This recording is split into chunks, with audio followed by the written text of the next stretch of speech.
It's a Bleav in Texans podcast brought to you by FanDuel, and we are at that time of year where ESPN's spitting out a boatload of articles about all 32 teams in the NFL, ranking the roster, talking about X-Factors, all of that. And with any X-Factor involving the Texans, CJ Stroud's name is going to come up. This was Kevin Clark on ESPN talking about the biggest X-Factor for the Texans. I don't think it's an overstatement, guys, to say that he's the biggest X-Factor in the league, because we just saw the Seattle Seahawks ride above average quarterback play, okay, and an elite defense to a Super Bowl, okay?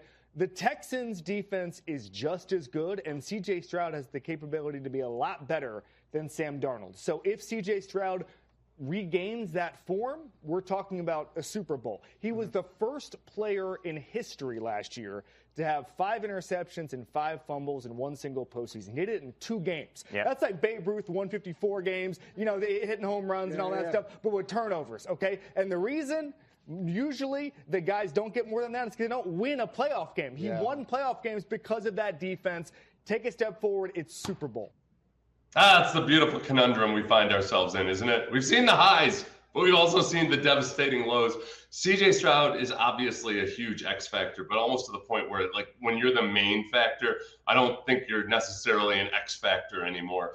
And there are a lot of other less notable or less discussed things that lead into CJ Stroud's overall performance above and beyond just who he is as a quarterback. I'm not going into the whole excuses versus explanations thing again. I've already done an episode on that. But right now, as the Texans sit with CJ Stroud as their starting quarterback, FanDuel has them at plus 1,800 to win the Super Bowl. So 18-1, which is the 9th shortest odds, tied with the Eagles. It'll be a fun matchup there on Christmas Eve, whenever it is, Christmas Day. I can't keep my holidays straight anymore. Christmas, Thanksgiving, the Texans playing the Eagles, all 3 major holidays in the United States of America. So I'm going to get to CJ Stroud a little bit later. Some of the things that the other ESPN experts have been saying about CJ Stroud and exactly how I'm feeling about him going into the season. In terms of X factors, things that people might not be talking about a lot or they're just not quite sure about that could really swing the Texans' fate one way or the other. I've got 7 of them, and I would say first and foremost, Tank Dell. We hear this a good chunk on national broadcasts and elsewhere, but I think a lot of it is almost either I've seen a lot of people on ESPN and elsewhere say, hey, Tank Dell's coming back. People forgetting about that. Like, no, we haven't forgotten about it. I think locally there's a dose of measured optimism when it comes to Tank Dell and whether or not he returns to the same guy he was before he got injured. And there's a lot that even goes into that because he wasn't having an exciting second season when he did have that catastrophic injury. But let's say that alongside the offense functioning better, that you also add Tank Dell back into that mix. I think it's reasonable that, hey, if Tank Dell were magically exactly as fast and as explosive and as scary as he was before his knee injury, what does that look like if the offense is just simply operating better? If it's a more functional offense, I think it does have the potential to really just blow everything out of the water in terms of expectations for the offense. So a few variables there. One is Tank Dell's health itself, and there's just precious few examples of guys who have come back from a catastrophic knee injury where they have 3 ligaments torn and end up being, one of the elites in the league. Nick Chubb, after his college knee injury, ended up being one of those guys. But there's also just fewer guys that even have those catastrophic knee injuries. And then you factor in the fact that, okay, we're 10 years more advanced in terms of medical science and what have you. I have zero clue on how to forecast exactly what Tank Dell's going to be this year. But I will say that if he is back to being his same self as he was before his knee injury, it could be really, really exciting. I think we're all a little bit burned from talking about whether or not the Texans could have 3,000-yard receivers in 2024. Didn't quite work out that way. But that's by far, for me, the biggest swing in the potential potency of that offense. I think right now, they could be an above-average offense. And if a few other things like Tank Dell's returning to health, that could really all of a sudden vault them up a lot higher, a lot faster than it feels right now. Number 2, This one, I think definitely you're not going to hear about on the national broadcast, but it's something that we here locally have been concerned about. Who's going to be backup defensive ends. So Derek Barnett and Dominique Robinson both provided a lot for the defense over the last couple of years. And then we could add Dominique Robinson to his effectiveness as a field goal and special extra point blocker, or just by menacing presence, made kickers miss kicks even when they weren't blocked, just by sheer psychological stress. I'm doing a video on my personal YouTube a little bit later where I'm going to get people acquainted with the 4 veterans right now that the Texans have on the roster that might be the backup defensive ends unless they re-sign Derek Barnett or Dominique Robinson. They're both still out there. Maybe they trade for somebody. Maybe they take one of these few guys who remain out there as free agents. But I think with Dominique Robinson, who comes over via the Bears, the Texans gave him a 4-year, $1 million contract, a lot like E.J. Speed's contract from last year, $1.5 million, I believe, guaranteed. And it's not a huge outlaying of money, but it's a measure of respect that, hey, we think this guy can contribute. I think with Dominique Robinson, the thing that you might not realize is that this guy has very impressive physical traits. He's 6'5", 275, moves really well, ran a 4.7 something 40, but also until his final year in college was a wide receiver. I mean, he went from being a quarterback in high school to a quarterback in college, then a wide receiver in college, and then in his final year, he at Miami University, not the University of Miami, but Miami University of Ohio, ends up playing defensive line. So he's still raw in a lot of regards. His good plays are really impressive. There's not as much consistency as you would want or that maybe you would hope for after a guy's been in the league a few years. But there's also there's an understandable, perhaps, him assimilating into not just the NFL, but also playing defensive end. So you pair him with Rod Wright as a defensive line coach, D'Amico Ryans and Matt Burke in their defense. I think there's definitely potential for upside there.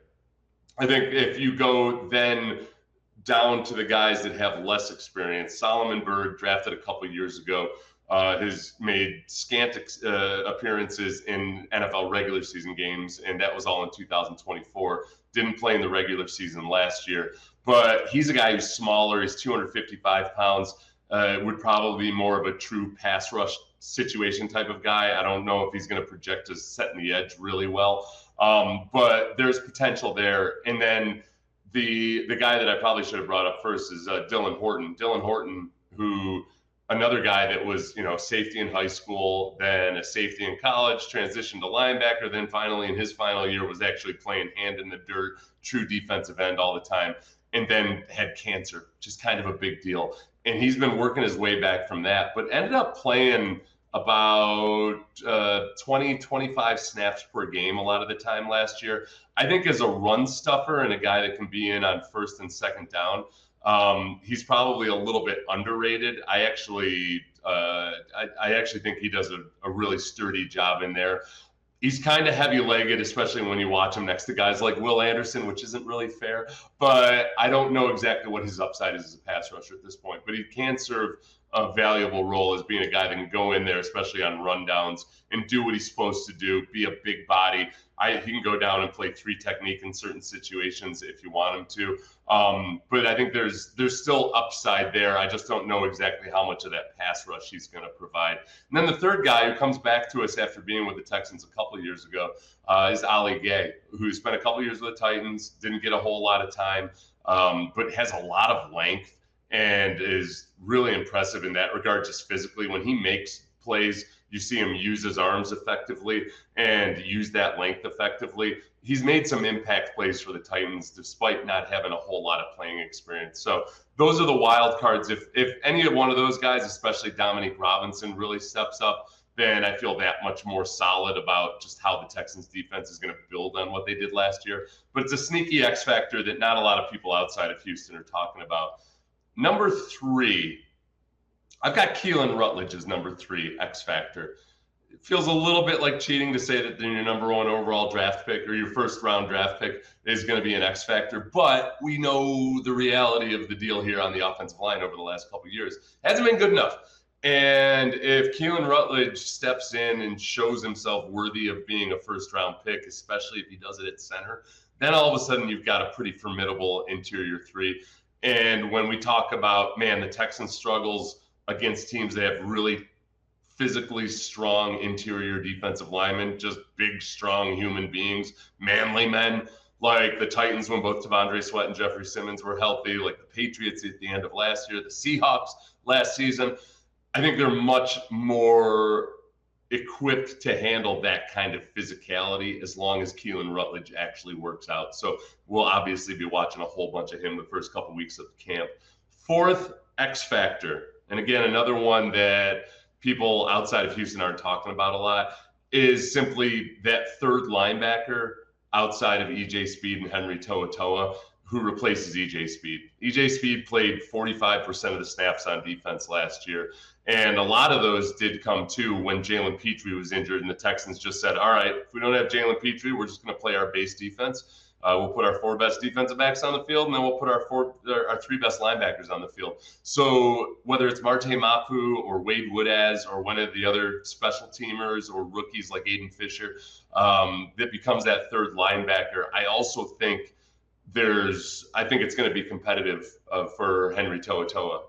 If guys are playing really well in camp, if Wade Woodaz really comes along as a rookie, and he's raw, so I'm not predicting that, but it's a possibility that it could really, really matter that you get somebody that you like to fill in EJ Speed's role.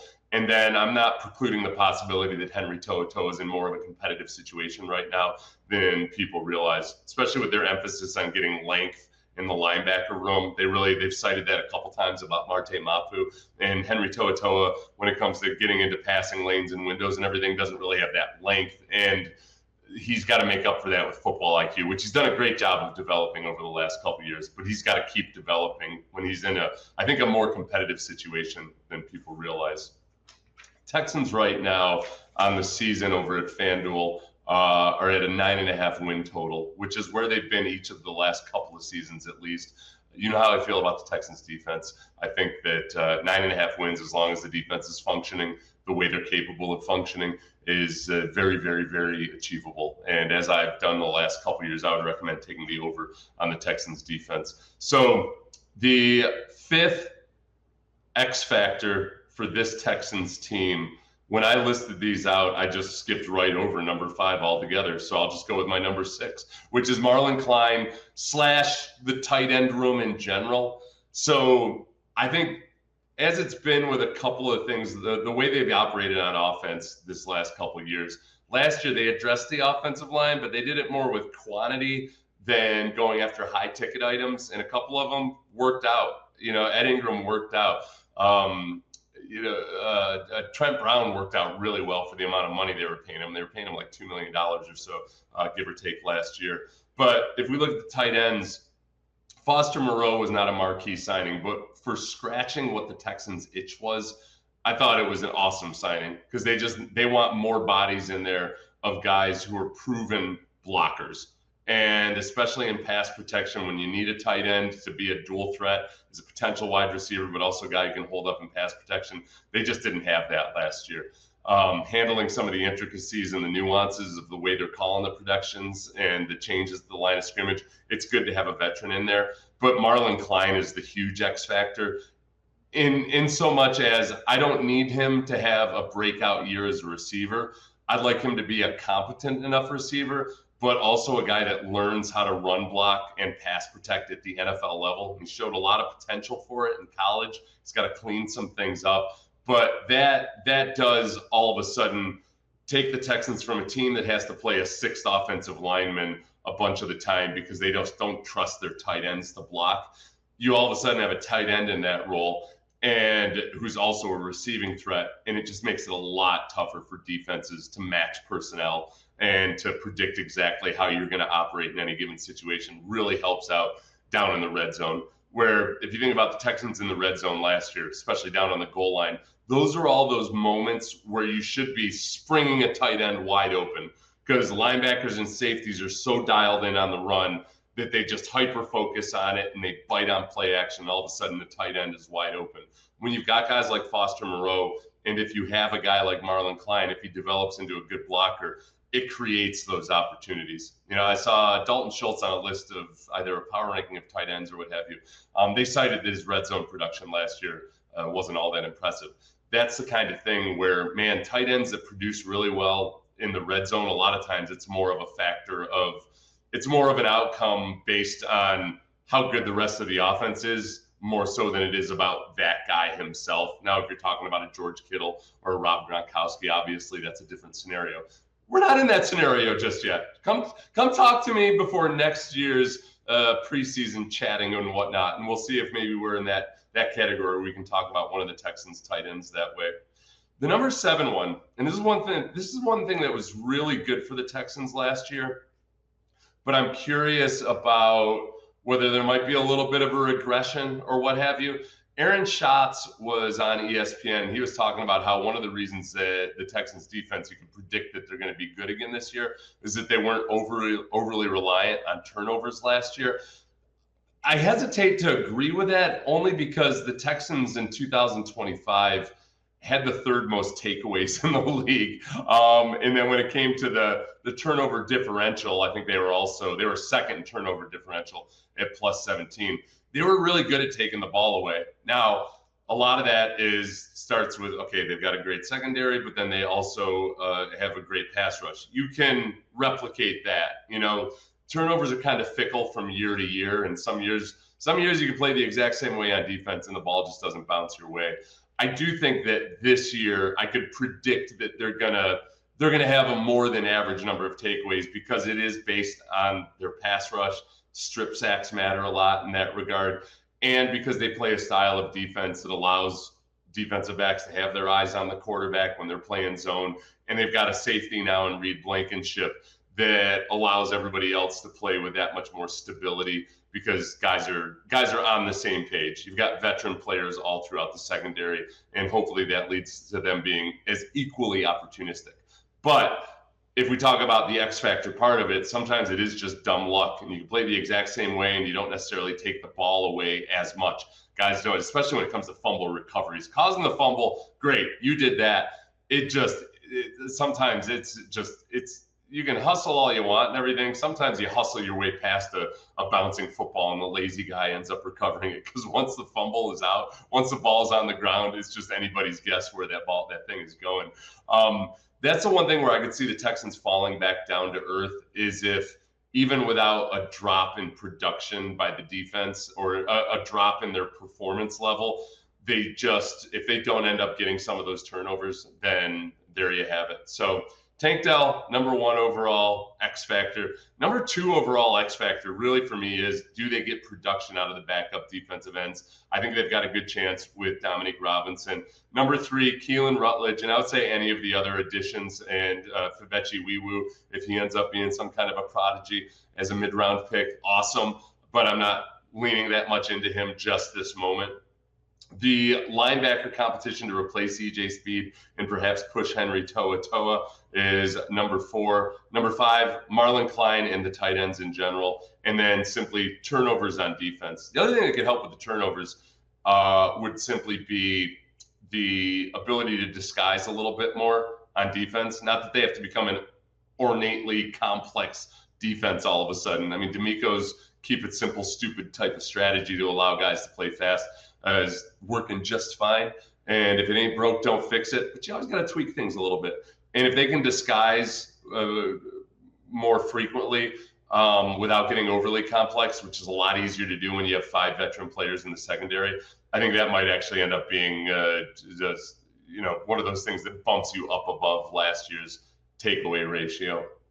Next, I want to get to CJ Stroud and how people nationally and how people here locally are kind of trying to reframe, or at least are in the process of reframing, how do we think about CJ Stroud going into this season? Here's Aaron Schatz when he was speaking on the Ross Tucker football podcast, talking about how Stroud has been an above average quarterback in his opinion in his career. There's guys who have never gotten over the hump until the year that they finally get over the hump. I think when you look at Stroud's performance overall, he is a above average quarterback, and that if you can give him an average offensive line, and we know Nico Collins is great and there's good receivers there, and if Tank Dell comes back and everything, that can be an above-average offense. Not a really good offense, but at least above average. At least above average. Seahawks, above average offense. Well, the Seahawks offense was way better statistically than above average. But they had a quarterback who was operating at an above average pace all year long, with the benefit of having Jackson Smith and Jigba to throw to wide open, which also kudos to Clint Kubiak.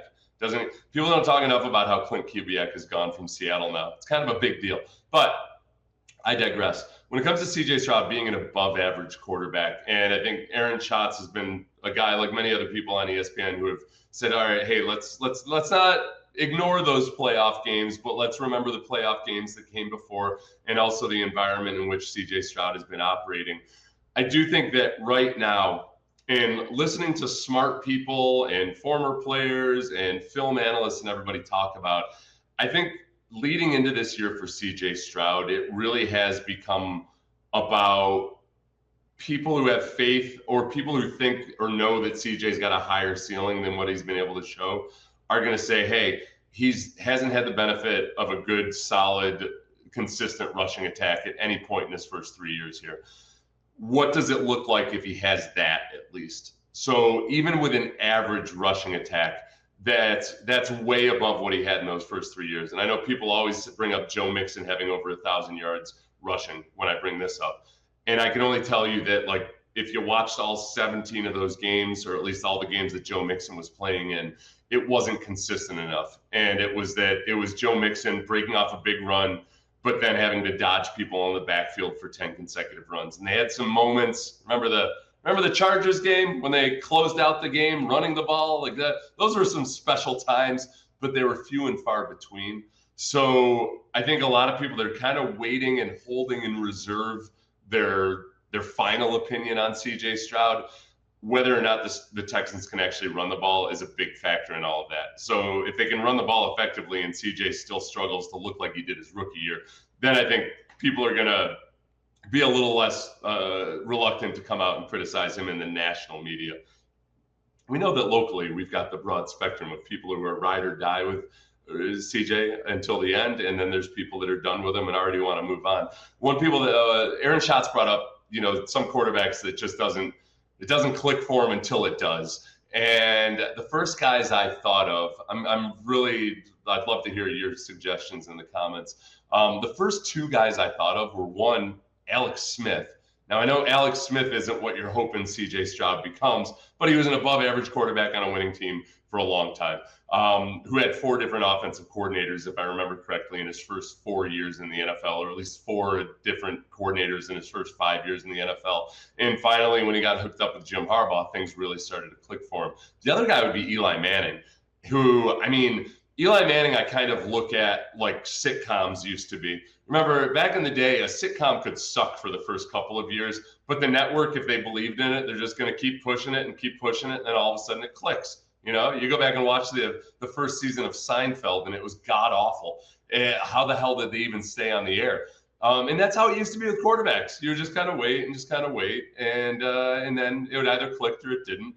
But now these days, the attention span's gotten a lot shorter, and with good reason. A lot of quarterbacks play really well, really young. But you also have your Sam Darnolds, your Geno Smiths, your Baker Mayfields.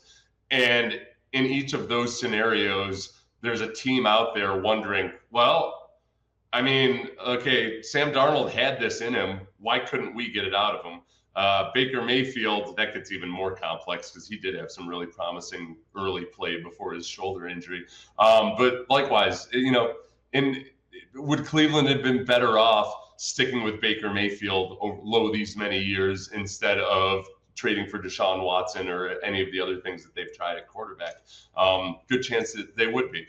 And likewise, the Giants stuck by C.J. Stroud. So I don't think that, obviously abandoning C.J. Stroud at this point would have been throwing out a whole lot of potential for no good reason. I think there's plenty of teams out there that still would be very, very interested in C.J. Stroud. But it's a pivot point here for him in his career and how it all works out for Houston. as I end this podcast talking about the damn thing that I complained about, people just talking too much about, which is CJ Stroud. This is where we will be until the first preseason game when CJ Stroud gets one series, and we will judge all of our optimism and pessimism based on one series versus a smattering of backups and a vanilla defense. That's where we are right now, and I'm here for it. Damn it, it's the way we live. Hey, if you haven't already, please like and subscribe on YouTube. If you're listening on Spotify or Apple or anywhere else, leave a 5-star review. It helps other Texans fans find this podcast, this YouTube stream, and we can all be one big happy family together as we celebrate locking in the Texans at 18-1 on FanDuel. Everybody have a great one.